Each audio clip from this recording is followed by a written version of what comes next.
Herbert likes to press the button. You and me, babe. You and me, babe. There's just nothing else like you. We're ready to go. Hanging out in the studio today, guys. Biscuit kiln and plan of action as far as glazing or putting some glazes together based on what I already have. These ones, I already have that. I'm going to make a new glaze out of this glaze. I'm going to make 2 new glazes out of this glaze. I'm going to make 2 new glazes out of this glaze. And I'm going to try 3 new batches. So that's like a total of 8 glazes. Oh my gosh. And we're doing a biscuit kiln. We just finished a biscuit kiln, so that's 2 biscuit kilns in a row.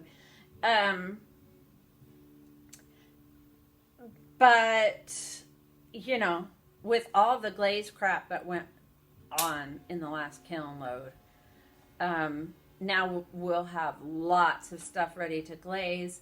And I won't have to sacrifice pieces that I'm not ready to glaze yet until I have the right glaze.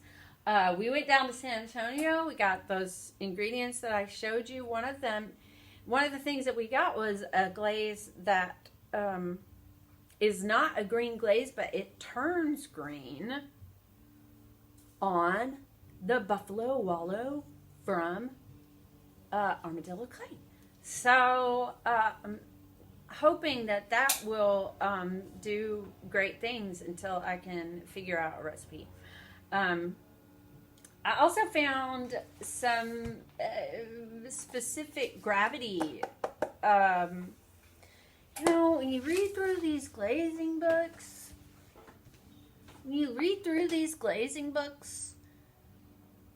you just can't grasp all the information on one go through. This is a great book. What's in here is not in here. What's in here is, the recipes are in here. And of course, you know, they all explain the basics, but they're fantastic. All fantastic in their own thing. I'm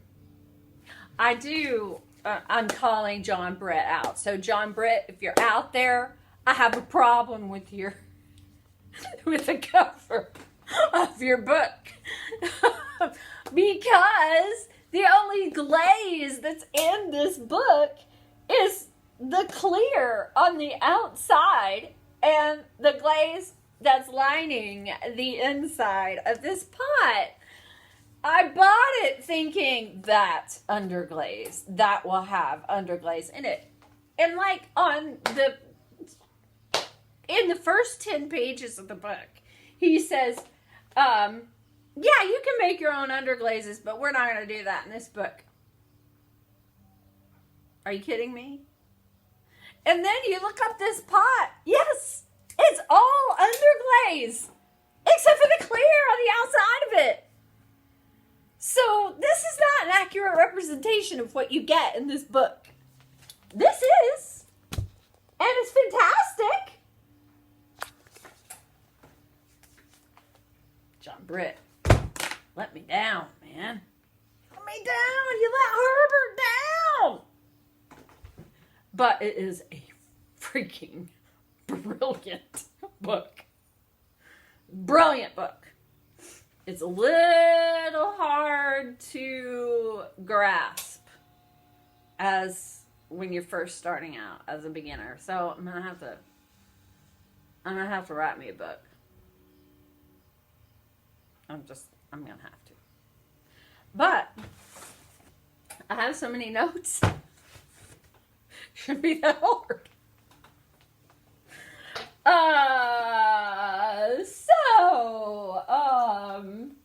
Hanging out, babysitting a kiln, and this video is about to get really long if I don't shut up. So, thanks for coming. Okay, so this is my people. Check it out. See all the steam coming out? All of that stuff is bone dry. But when you hold it anywhere near, it's at the point where if anything's gonna explode, now is the time that it will explode. Oh no! Just a few minutes later, folks. Just a few minutes later. Check it out. Have to get way closer to get half as much fog.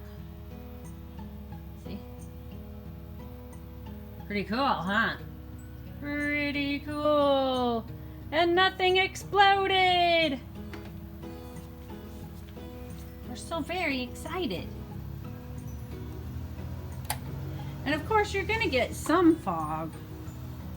I wish I knew how to turn the camera around. Of course you're gonna get some fog by doing that. You're gonna get some fog all the way through the kiln because you're superheating the lenses, and the ambient air is gonna have some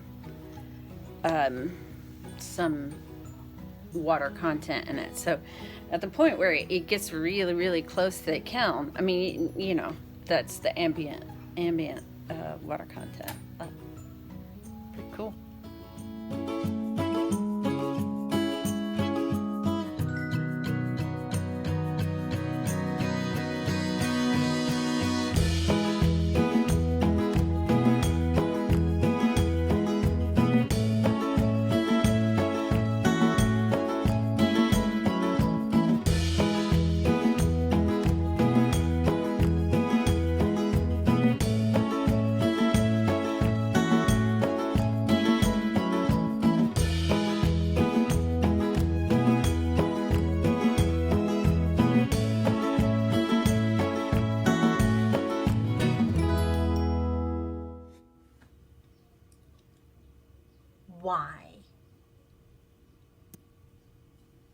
Why do I do things that require thought on kiln days? I don't know what it is. I don't know what it is about my brain that just cannot work on kiln fire days. It must be like off-gassing or something. Because I just ruined a whole bucket of glaze. Okay, not a whole bucket of glaze. That much in the bottom of the bucket of glaze. But I was just mixing the small batch into the large batch, and I got them mixed up, and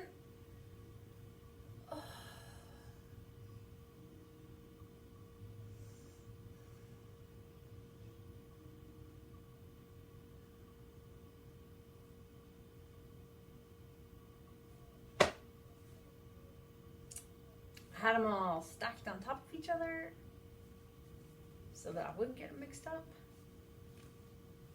And then we cleaned out the studio.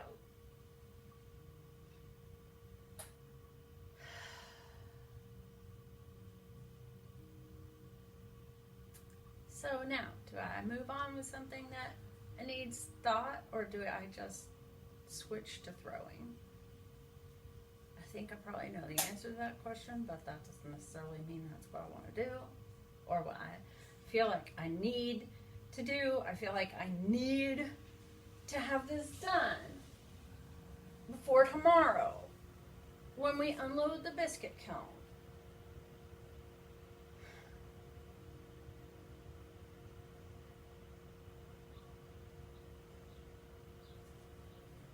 I'm gonna go cry on Superman's shoulder now.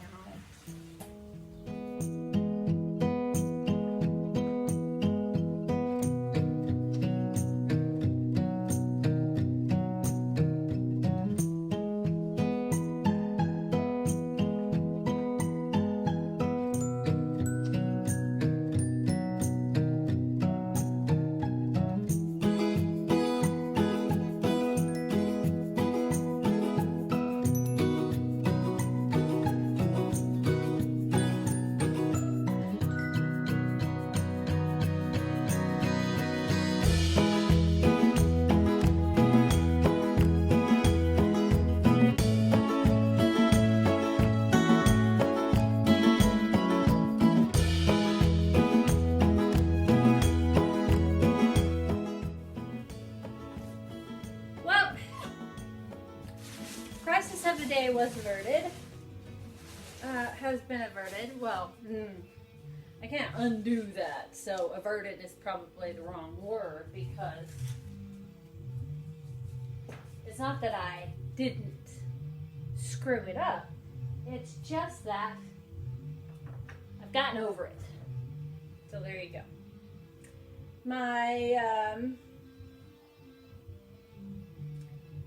guide cone has it's perfect at this point. So we've got 30 minutes or so left on the Temily, and I ended up doing a few more sculptures than I intended today. But all told, see, yeah, pretty much I got one pot out of 10 pieces of clay, but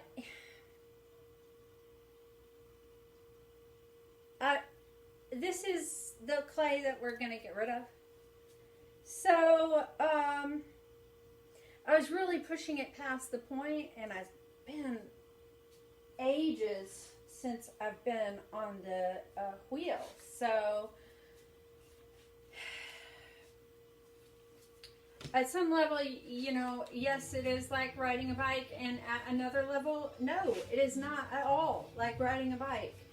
And it's not that you forget how, as much as it is, you know, muscle memory just plays a huge role.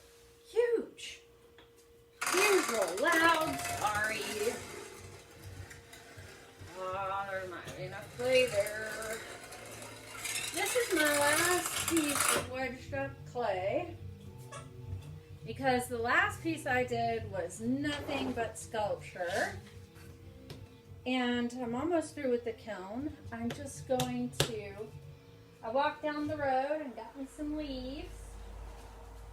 These are the sizes of the leaves that I can get on a normal everyday basis. I showed you those enormous leaves the other day. This is what I can normally get just from walking down my neighborhood. And the fig leaves too. I can get those. Where's my squeegee? Squeegee! Okay, so anyway, I was pushing the clay as far as I could push it on purpose. And I'm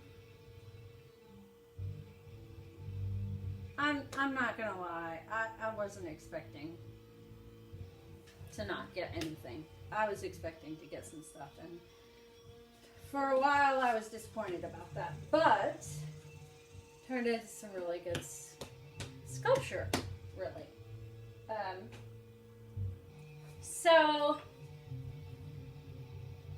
And some epic failures that landed in the slosh bucket.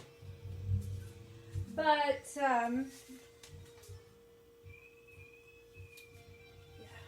okay. But because of that, you know, I kind of have a plan moving forward. I think you're gonna love it. Yes, I do. I think you're gonna love it.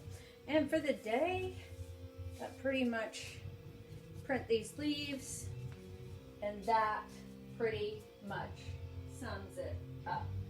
I will not make you watch the rest of the minutia. Harvard says thanks, like, subscribe, share, all the things. Because YouTube makes it really hard to be a legitimate YouTube channel. Not that that's even really what I want. I don't even really want to be a legitimate YouTube channel. I just want to be legitimate enough for them to put my videos in front of people that might like to see them. And of course, in order to do that, you have to be monetized. And in order to monetize, you have to have 4,000 hours of watch time. So watch the videos.